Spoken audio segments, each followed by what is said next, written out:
Let's bring in Arizona Republican Congressman Andy Biggs. He is a member of the House Judiciary Committee. Always great to see you this morning. Thank you very much for coming on. Thanks for having me, Julie. So critics are blasting Andrew McCabe after the Justice Department rejected a last-ditch appeal from the former acting director of the FBI. What do you think is going to happen here? Is McCabe going to face a criminal indictment? Well, I would certainly hope so, quite frankly, because I think it's warranted. I think it's due. I mean, this is a guy who had a position of authority. He not only leaked the information about the Clinton investigation, Clinton Foundation investigation, he tried to blame others for it. When he's called on the carpet for it, he's caught. He dissembles, he lies. And you know what? We've seen prosecutions for Papadopoulos, Michael Flynn, all for roughly the same moral equivalent, you know, not telling the truth to the FBI. So it seems warranted. Okay, so a U.S. attorney has recommended charges against him. That recommendation coming after a bombshell IG report. If there are charges brought, what potential charges could he face? Well, he's going to probably face similar charges to what we saw in the Flynn Papadopoulos case, which is the lying to the FBI. And in this particular instance, it's tantamount to perjury because he was actually sworn in. He was sworn to tell the truth, is the report that we've seen from the IG. So these are pretty serious charges. Okay. I have some clips of McCabe ripping on the president. The president obviously not a fan. And here would be why. Let's watch. Do you still believe the president could be a Russian asset? I think it's possible. Do you believe that an impeachment inquiry is warranted based on what you understand and what has come out in the Mueller report?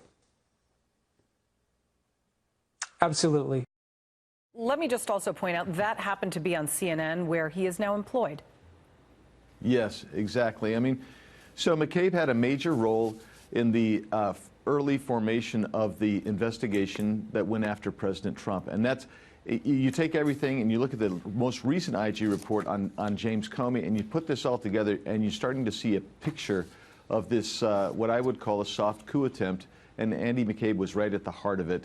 And these charges that they're looking at have nothing to do with that investigation yet. And there may be more to come from Mr. McCabe. There are charges that McCabe made misleading statements about leaking information to the media. Whether they were misleading or not, leaking information to the media is just, that's not a good idea. And he is guilty of that as well. Does that somehow fold into the potential charges? Absolutely right. I mean, he is not permitted, and in fact, the FBI policy is to not even comment on ongoing investigations. And many times you'll see him not even responding. But in this instance, you've got a guy orchestrating these leaks on the Hillary Clinton investigation in 2016. So these could get folded into those charges as well. Okay, I want to talk about impeachment because Nancy Pelosi was talking about it yesterday. It's still obviously an issue that divides many Republicans and Democrats. All Democrats seem to be pretty divided about it. Why don't we play Nancy Pelosi and then have you react? Impeachment is a very divisive measure. But if we have to go there, we'll have to go there.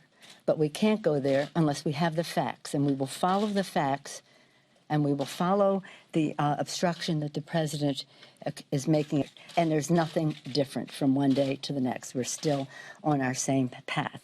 Okay, so they want to follow the facts. Okay, so the facts were revealed when Mueller reports, you know, came out. All right, so that's out. The IG report's out. All the facts are out. What facts are they waiting for?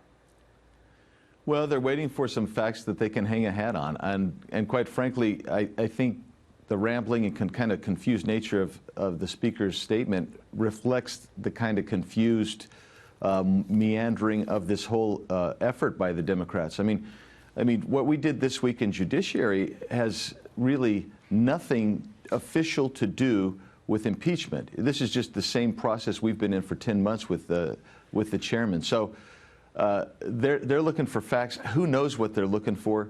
But they either need to come forward and say, yeah, we're going to impeach, or we're not going to impeach, and let us move on with the rest of the work of Congress and quit trying to derail the Trump administration.